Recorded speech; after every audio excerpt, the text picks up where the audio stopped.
মুরগির মাংস রান্না করব, তাই মুরগি আমি ভালোভাবে ধুয়ে নিয়েছি। এখন একটি কড়াইয়ে তেল দিয়ে দিয়েছি। তেল কিছুক্ষণ গরম হওয়ার পর আধা চা চামচ পরিমাণ হলুদ দিয়ে দিয়েছি। দিয়ে এখন মুরগিটা ভালোভাবে ভেজে নেব। হলুদ দিয়ে ভেজে নিলে কালারটাও সুন্দর হয়, ভাজাটাও কিন্তু খুব সুন্দর হয়ে থাকে। এখন আমি আদা, রসুন এবং পেঁয়াজ বাটা একসাথে দিয়ে দিয়েছি।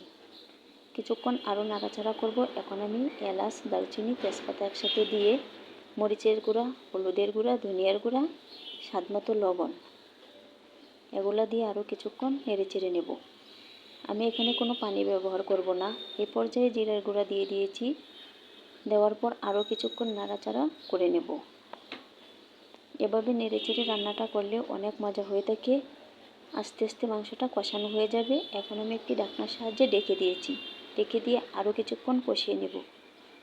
এভাবে রান্নাটা করলে অনেক বেশি মজা হয়ে থাকে। মুরগির মাংস রান্না করব, তাই মুরগি আমি ভালোভাবে ধুয়ে নিয়েছি। এখন একটি কড়াইয়ে তেল দিয়ে দিয়েছি।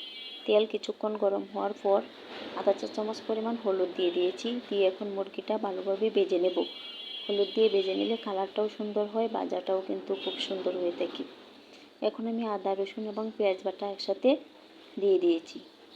কিছুক্ষণ আরও নাড়াচাড়া করব। এখন আমি এলাচ, দারচিনি, তেজপাতা একসাথে দিয়ে মরিচের গুঁড়া, হলুদের গুঁড়া, ধনিয়ার গুঁড়া, স্বাদমতো লবণ, এগুলো দিয়ে আরও কিছুক্ষণ নেড়ে চেড়ে নেব।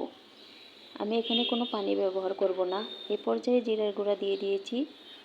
দেওয়ার পর আরও কিছুক্ষণ নাড়াচাড়া করে নেব।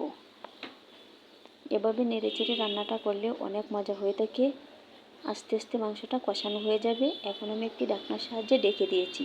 ডেকে দিয়ে আরও কিছুক্ষণ কষিয়ে নেব। এভাবে রান্নাটা করলে অনেক বেশি মজা হয়ে থাকে।